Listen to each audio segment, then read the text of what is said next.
48 dias, mais de 10 mil quilômetros. Nosso repórter viaja sozinho.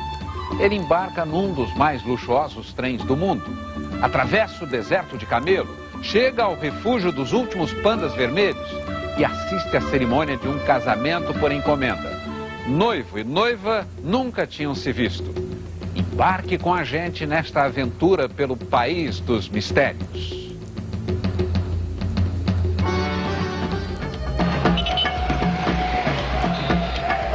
Da cidade de Agra, começa a nossa viagem que vai cruzar toda a Índia.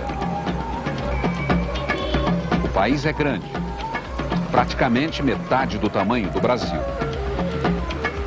As paisagens vão variar muito. Os objetivos da viagem também.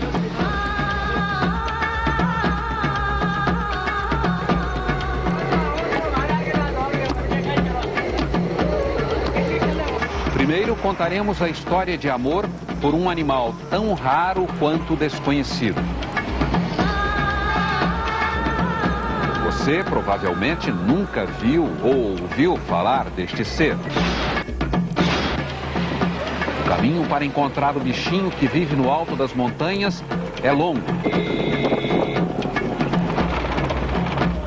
No topo da serra, chegamos à cidade de Darjeeling, nordeste da Índia. Estamos a 2.500 metros de altitude, perto das fronteiras com o Butão, Bangladesh, China, ou seja, estamos muito longe do Brasil. Olhar para baixo se torna um vício, ainda mais quando existe um teleférico como meio de transporte. E lá embaixo há quase sempre uma plantação de chá. Todo esse verde é chá, mas não é qualquer chá, não. Dos vales de Darjeeling sai o melhor chá do mundo. O chá daqui de Darjeeling vai até a mesa da rainha da Inglaterra em Londres. Mas a maior atração desta região aqui da Índia não está nos arbustos com 1,5 metro de altura, e sim no alto das árvores. Panda vermelho. Que diabo é isso? Seria um urso? Um roedor? Uma espécie de gato? Ou seria um primo de primeiro grau dos Gremlins, aqueles do filme do Spielberg? Na verdade, nenhuma das respostas anteriores. O que é o panda vermelho? A que família de animais eles pertencem? Esta aí é uma discussão científica. Os próprios pesquisadores não têm resposta. Provavelmente não existe ninguém no planeta que ame mais os pandas vermelhos do que a bióloga indiana Sunita Pradhan. A tese de doutorado dela sobre os pandas vermelhos, um estudo de 200 páginas, levou 5 anos para ser concluída. Foram 7 meses só de busca, dia e noite pela floresta, até achar o primeiro panda vermelho. Ver um animal no seu habitat natural é uma experiência muito bonita. Quando vi o panda vermelho pela primeira vez, eu chorei muito.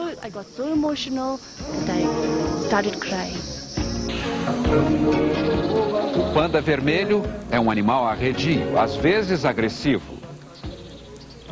Eles são encontrados apenas na cordilheira do Himalaia, que corta o norte da Índia. A cidade de Darjeeling fica na base do Himalaia. A gente vê bem distante o pico do Everest, aquele ali do meio, o mais alto do mundo, com quase 9.000 metros. O rei desta região é mais forte do que o panda. Nem sempre está com aquela expressão doce e adora frio. Tanto que se chama leopardo da neve. Outro animal raro, também ameaçado de extinção. Aqui no zoológico de Darjeeling, pelo menos eles estão protegidos e curtindo o sol da manhã.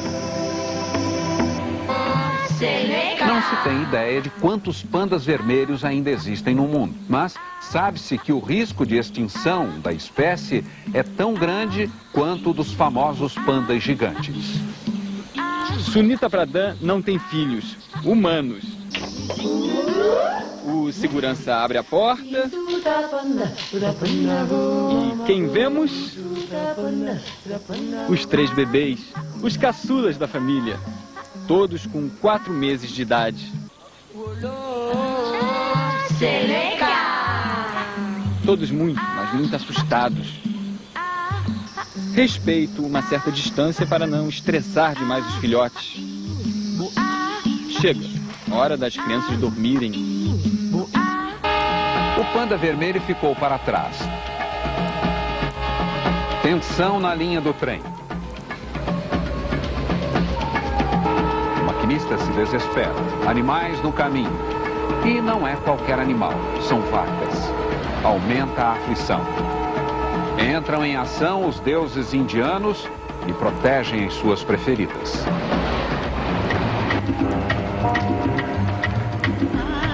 A vaca é um animal sagrado em quase toda a Índia. Não se pode comer a carne dela. Às vezes, não se deve sequer incomodá-la em cima do telhado, por exemplo. Algumas vacas mais íntimas frequentam a casa do dono. Vaca à toa geralmente é porque se aposentou.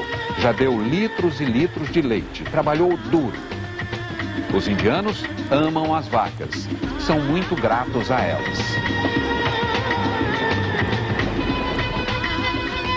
Mas quando a paisagem vira areia, aí viva o camelo. Estamos no noroeste do país. Um deserto muito bonito, coisa e tal. Mas estamos indo em direção ao Paquistão.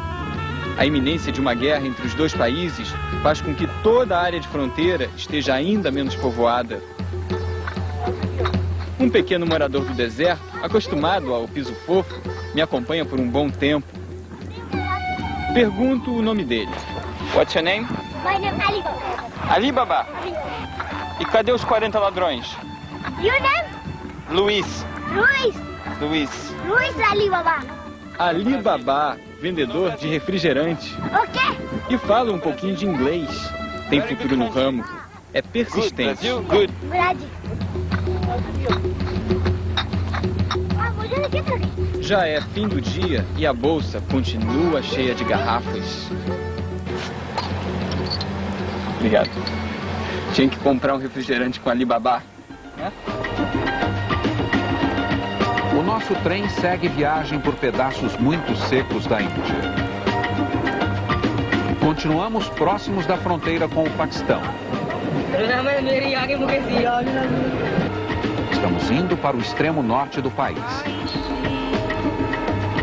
Agora, atrás de um caso de amor encomendado.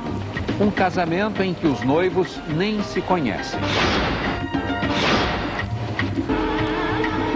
O problema é que a história se passa numa área em guerra. Nos aproximamos da fronteira Índia-Paquistão, na região da Caxemira. A quem pertence a Caxemira?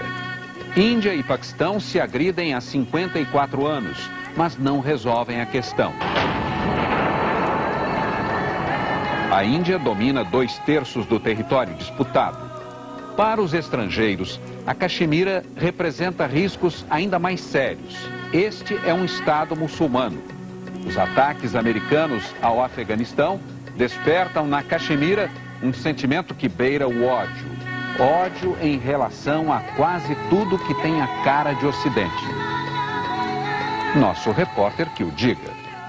Eu passei 5 dias aqui na Caxemira e praticamente não coloquei o pé na rua por ordem da polícia local. Eu, jornalista estrangeiro com uma câmera de vídeo, seria uma presa rara e fácil para os terroristas. Se eles me pegassem, certamente conquistariam a atenção do mundo inteiro.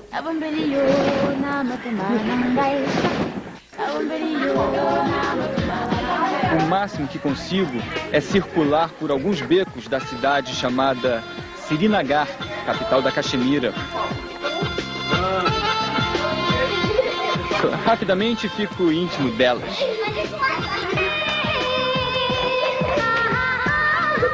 Criança é criança na guerra, na paz. Um não entende a língua do outro, mas a gente brinca assim mesmo. Sabia que você é muito bonitinha? Tenho uma missão. A tal história de amor encomendado. Noivos que nunca se viram. Preciso encontrá-los. Tenho apenas um contato na cidade. Preciso chegar até ele. Uma porta, a casa. Em plena Caxemira, achei quem eu queria e já conhecia. A tranquilidade em pessoa. Tudo bem, Dona Rose? Tudo bem. Dona Rose, uma brasileira com 75 anos e o mais genuíno espírito aventureiro. Eu só tenho medo de ter medo. Olha, aqui hoje está num confronto danado e eu estou calmo. Não é à toa que Dona Rose saiu sozinha do Rio de Janeiro e veio até a Caxemira. Longe é um lugar que não existe. Dona Rose está hospedada na casa de uma família indiana. Amigos dela, recebeu um convite de casamento e também veio atrás da história de amor sob encomenda. Faltam 48 horas para o grande momento. A noiva prometida está em casa, onde vai acontecer a cerimônia. Sempre muito cercada de parentes, amigos e de Dona Rose. A festa já começou. Só uma pessoa ainda vai demorar 48 horas para aparecer. O noivo. E ela nunca viu a cara dele. Este é um típico casamento muçulmano, encomendado, misterioso. As amigas mais íntimas da moça prometida fazem a ornamentação da pele. Noiva muçulmana na Caxemira não pode conhecer o maridão sem muita tatuagem de rena pelo corpo. Aqui os homens dominam, o domínio é dos homens. Onde vai acontecer a cerimônia? Sempre muito cercada de parentes, amigos e de Dona Rose. A festa já começou. Só uma pessoa ainda vai demorar 48 horas para aparecer. O noivo. E ela nunca viu a cara dele. Este é um típico casamento muçulmano, encomendado, misterioso. As amigas mais íntimas da moça prometida fazem a ornamentação da pele. Noiva muçulmana na Caxemira não pode conhecer o maridão sem muita tatuagem de rena pelo corpo. Aqui os homens dominam, o domínio é dos homens.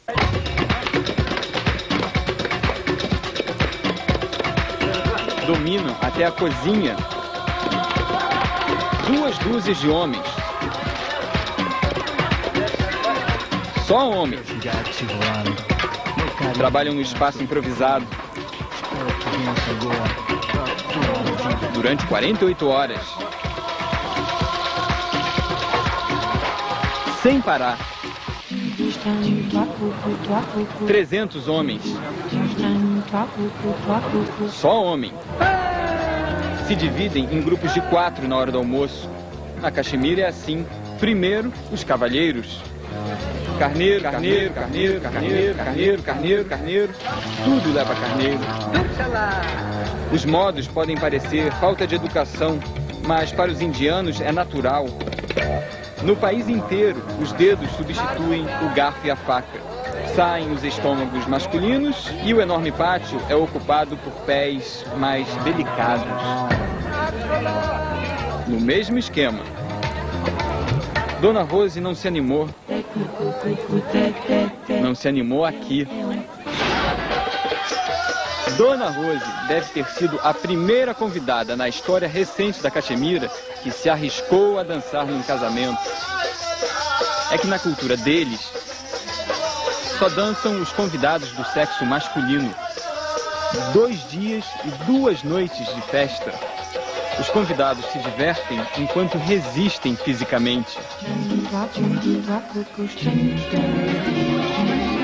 A noiva parece feliz com o novo patrimônio. dinheiro vivo e ouro são os presentes que todo mundo dá.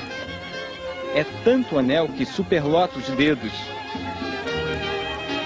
Só falta uma coisa, uma pessoa para fechar o balanço. A ansiedade é tanta que a festa inteira vem para o meio da rua enfeitada.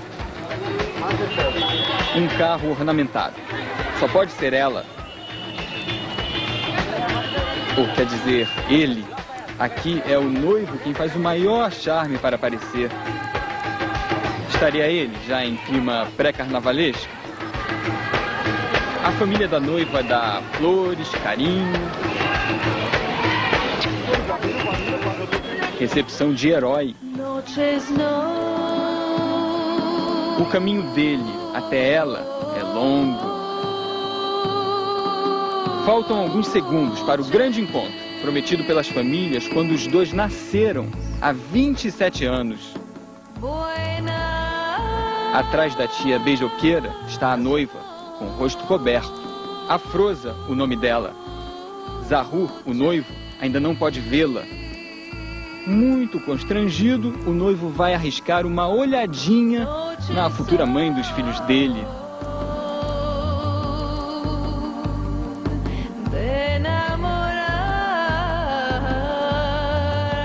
Imagine a ansiedade na cabeça dos dois. Não se conhecem e vão dividir a mesma cama ainda esta noite e sempre. Tudo está documentado. Ela agora é propriedade da família dele. Está em contrato. No fundo, trata-se de um acordo com um único objetivo: a garantia de continuidade das famílias. Sexo só depois do casamento. A mulher, na sociedade indiana, tem que se casar virgem, seja qual for a religião da família dela.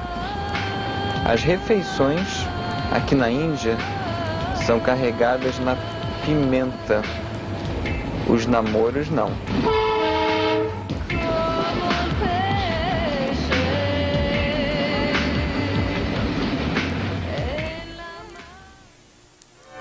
Jeitinho indiano. Um homem ganha a vida limpando ouvidos de quem passa pela rua. E o culto dos carecas. Por que famílias inteiras oferecem seus cabelos aos deuses? Daqui a pouco.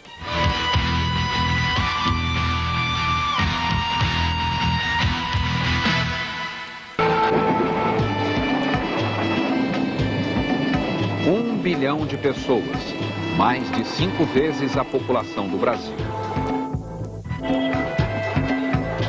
A Índia é o segundo país mais populoso do mundo.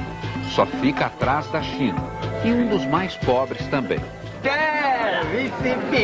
Já dá para imaginar a dimensão do problema social indiano. Existe muita miséria. Muito bom. Good.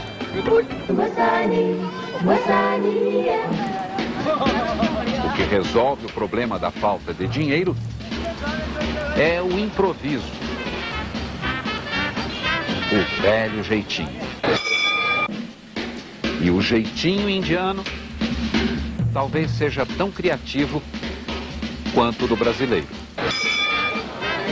O simpático gordinho estava desempregado.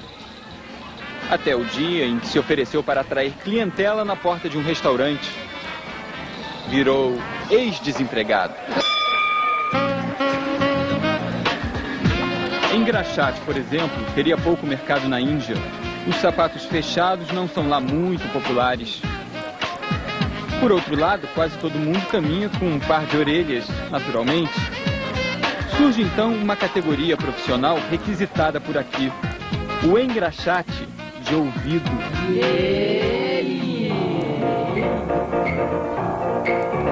Por que não ganhar a vida lustrando os ouvidos alheios? É trabalho sério, talvez assustador, e que exige técnica. Tem que saber a hora certa de derramar o desinfetante. A limpeza completa leva 10 minutos. Preço: 5 rúpias, a moeda indiana, dá 25 centavos de real. O engraxado aprovou o engraxate. Higiene total. Very good. Very good. Clean. Yes, very clean. Muita gente na Índia fala inglês. O país foi colônia da Inglaterra até a metade do século passado. Mas a língua oficial é o hindi.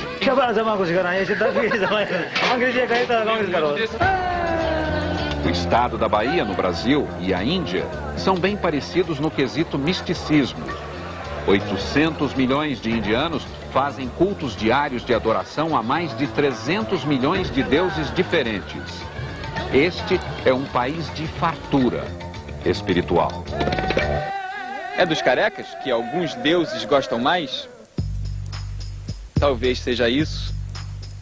Neste templo chamado Venkateshwara, 9.000 pessoas por dia, em média, oferecem os cabelos para os deuses.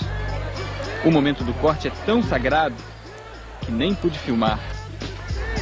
Algumas famílias inteiras ficam sem cabelo. As reações logo depois de virar careca são curiosas. O cabelo se foi, pode acreditar. Este centro religioso, na cidade de Tirumala, é o mais visitado do mundo. Vaticano, Meca, Aparecida do Norte, todos perdem. Para ver a figura de um deus, dê só uma olhadinha na fila. 100.000 pessoas, literalmente enjauladas, todo dia. 5 horas de espera. Amanhã vai ser a mesma coisa. E nós também vamos precisar de muito tempo pela frente. Abram alas para o invocado tuk-tuk passar. Tuk-tuk é o apelido deste triciclo que funciona como táxi no país inteiro. O tuk-tuk nos leva à terra onde cabelo significa virilidade. Um lugar onde o homem não precisa ir ao barbeiro. Afinal, o cabelo não deve ser cortado e não pode ser mostrado. Estamos na cidade de Amritsar, a capital do estado do Punjab, norte da Índia. Aqui quase todo mundo segue a religião chamada Sikh.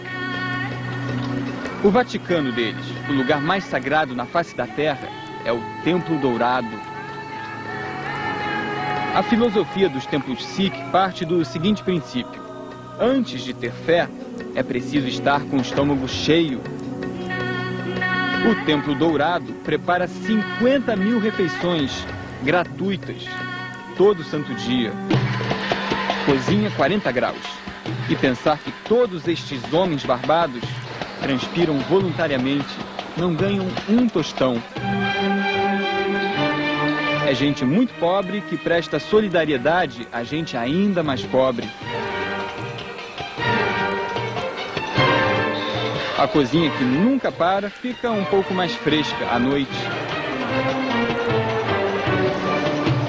100.000 mãos, 50.000 bocas por dia devem se sentir muito gratas.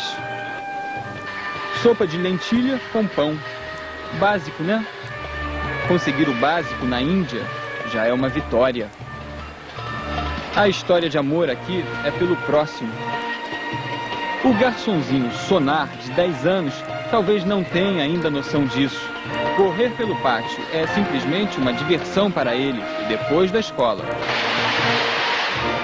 E quem lava 50.000 bandejas por dia? Sonar, o garçonzinho, e outras dezenas de almas dispostas a ajudar. É o Templo Dourado, com mais de 100 quilos de ouro puro. Tudo isto foi conseguido com dinheiro doado. As doações são tantas que o templo ainda administra 2 faculdades particulares de engenharia, uma de medicina, uma de odontologia, um instituto de pesquisa contra o câncer e um hospital com 750 leitos. O Templo Dourado também é um negócio de ouro.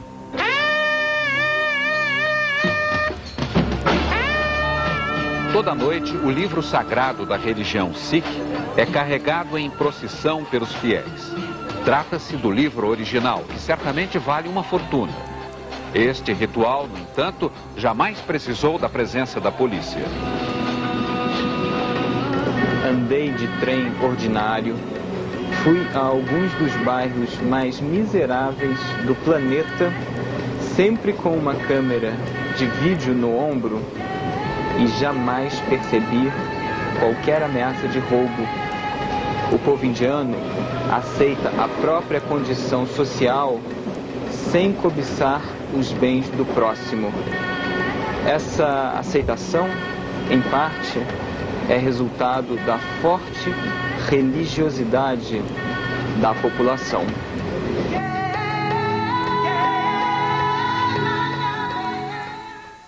O trem mais luxuoso do mundo e os inacreditáveis templos eróticos. Daqui a pouco. Conspiração Tequila com Mel Gibson, hoje em Intercine. Ele também é outro símbolo do país.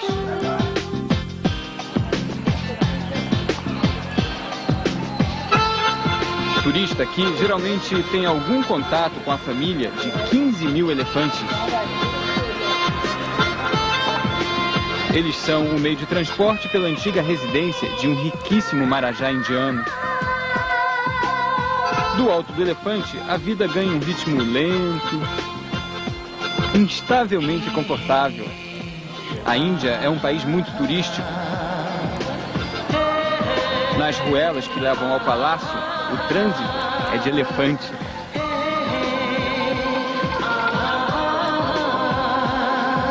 Este é o estado do Rajastão. Os elefantes daqui parecem tão bem treinados que chegam a abanar o rabinho para a câmera do visitante. Vida de rei, ou Maharaja, como eles dizem por aqui, é a de quem pode deslizar no Palácio sobre Rodas. Palácio sobre Rodas é um dos trens mais luxuosos do mundo. Cada noite custa R$1.000 por pessoa. Os passageiros são turistas. O povo indiano roda por trilhos longe do palácio. As famílias na Índia quase sempre viajam de trem. Um trajeto de 12 horas na classe comum não sai por mais de R$3. Cruzamos o país verticalmente.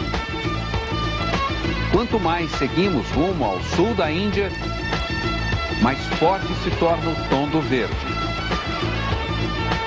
Mais tropical. Mais romântico.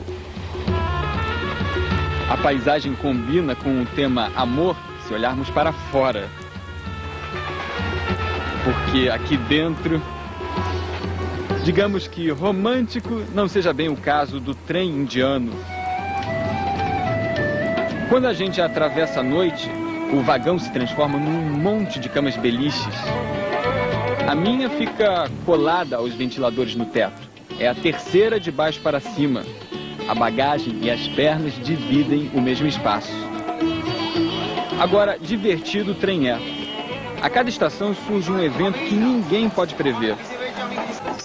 Já era quase meia-noite quando a dupla sertaneja, a moda indiana, deu uma canja. Pé no trilho é a tradução do nome da banda. Faz sentido. No pé quase sobre o trilho é que está o charme da música dos rapazes.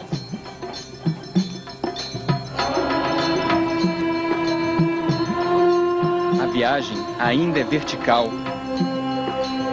Agora, por outro tipo de arte.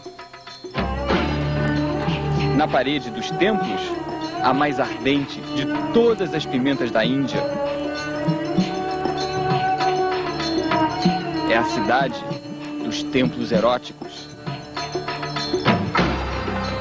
Prazeres exibidos abertamente há 1000 anos. É a idade dos templos. Homem, animal sexual. Homem, animal que deve aprender a transportar toda a energia sexual para outras atividades. Assim se pensava há 1000 anos. Mulher e sexo eram uma obsessão na cidade chamada Khajuraho.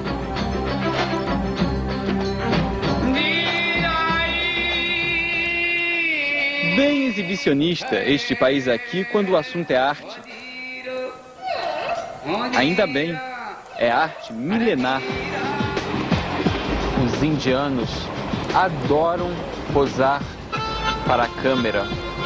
Eles estão sempre pedindo ao visitante: tire uma foto de mim.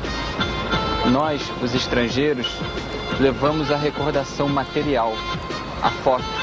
E eles, os indianos, ainda agradecem por isso. Este aqui é um país definitivamente pitoresco.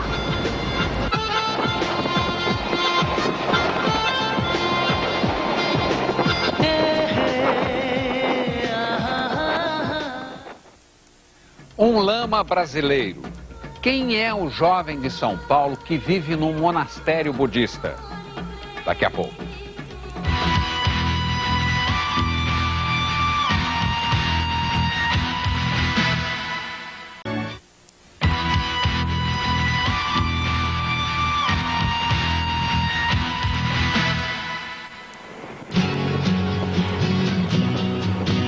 A nossa viagem pela Índia continua no carro com flores. Começa a aparecer a cor vermelha. No banco de trás, o guia também veste vermelho. No enorme salão, no refeitório, o artista, o costureiro, o estudante, qualquer um, seja quem for, veste vermelho. Na cidade do vermelho, no sul da Índia. São Paulo. São Paulo mesmo, aqui no Brasil. Pouco se vê a cor vermelha nas ruas. No bairro de Perdizes, zona oeste da cidade, aparece uma roupa vermelha muito parecida com aquelas na Índia. O menino de 9 anos usa a cor do amor. Aqui no sul da Índia, na cidade do vermelho, outro rapaz se veste assim desde o início da adolescência. Michel César Kalmanovitz, paulista, 20 anos. Persistente. Iluminado. Personagem de uma história daquelas que podem ser chamadas de inacreditável. O garoto Michel, quando tinha apenas 12 anos, trocou a vida na grande São Paulo pela rotina super rigorosa numa vila com 4.000 monges que seguem o budismo tibetano. A decisão não foi dos pais dele, foi do próprio Michel, monge por opção pessoal. Aqui na Índia, ele virou Lama Michel. O que é um lama? Exatamente o significado da palavra pode se dar explicação muito longa, mas basicamente é um mestre. É aquele que tem a responsabilidade de passar os ensinamentos de Buda. A cidade do vermelho se chama Cera. Lama Michel divide uma casa confortável com 5 monges. Vive há 8 anos para o estudo avançado da filosofia budista. Ele e outros 4.000 monges estão sempre com a cor do amor. Em São Paulo, o pequeno monge e outros seguidores do budismo fazem uma prática de autocura.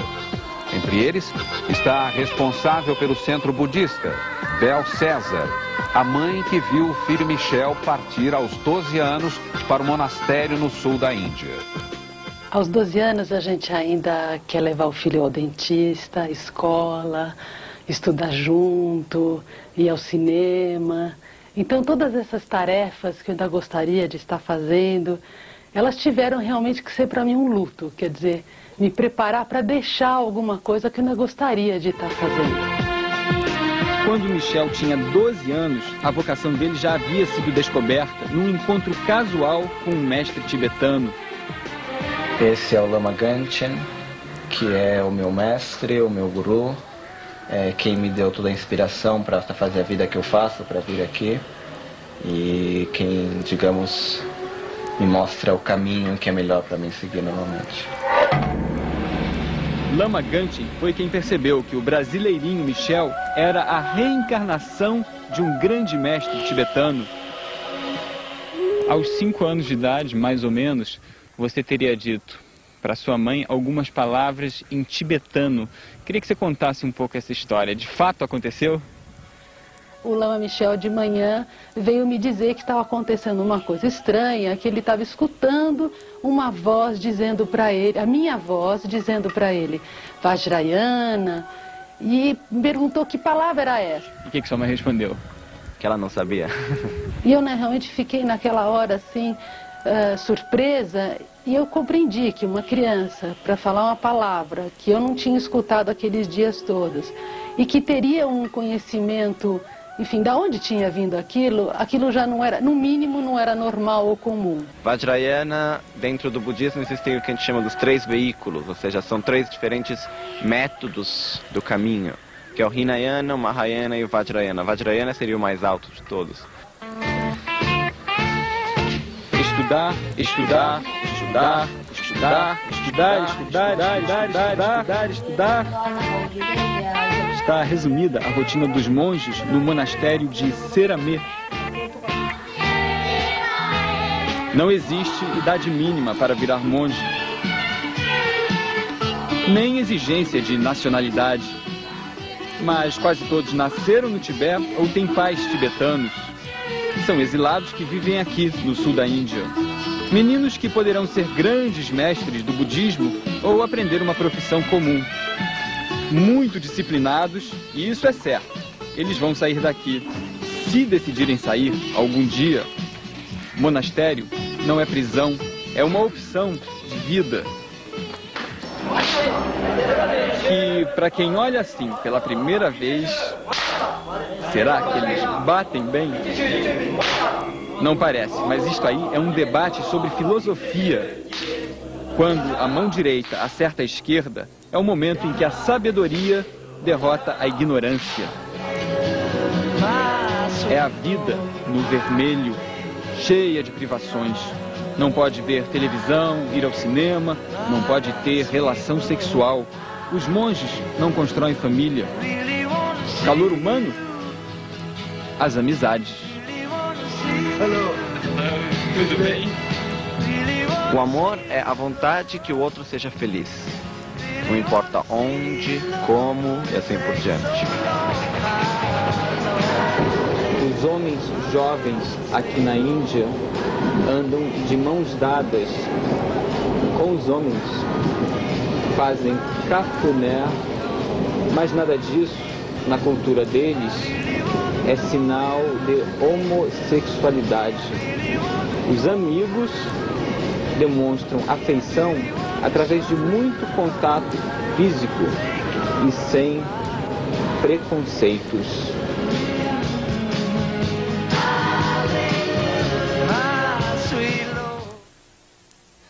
Onde fica a Hollywood do Oriente? Cinema a R$1 e um povo apaixonado por musicais. Daqui a pouco. Daqui a pouco, o Quinto dos Infernos. Na linha de...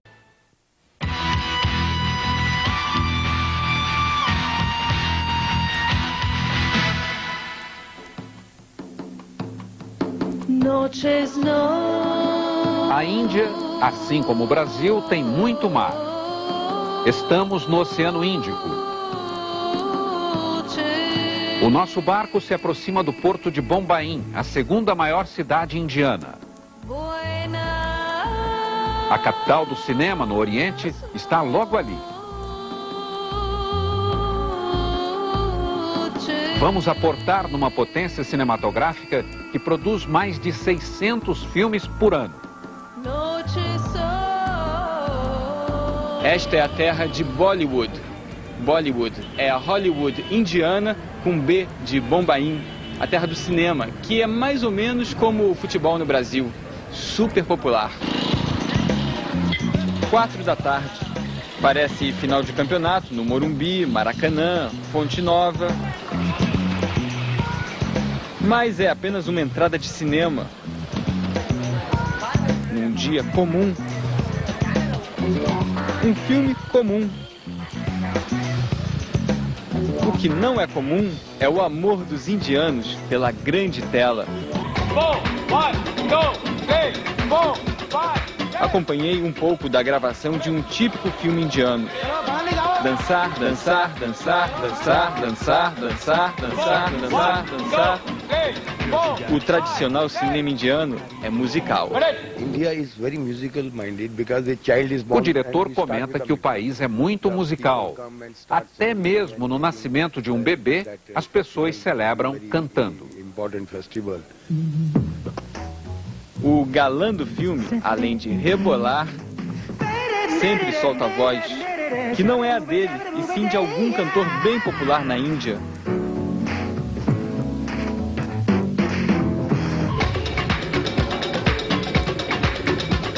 A trilha sonora é mais importante do que o enredo. A coreógrafa, muitas vezes, é mais importante do que o diretor. É tanta música que os filmes costumam durar mais de 3 horas.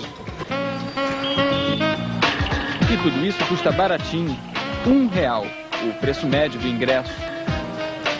Os indianos acham que Bollywood vence Hollywood em sensualidade. E olha que beijo na boca nos musicais indianos não entra nem por decreto do primeiro-ministro. A Índia é o país mais feminino que eu já vi. Mahatma Gandhi, o herói da independência indiana, pregava sempre a não violência. Ele tinha uma alma feminina, assim como a grande maioria das pessoas que conheci. A Índia nunca poderia ser o índio. Mudaria a essência do país.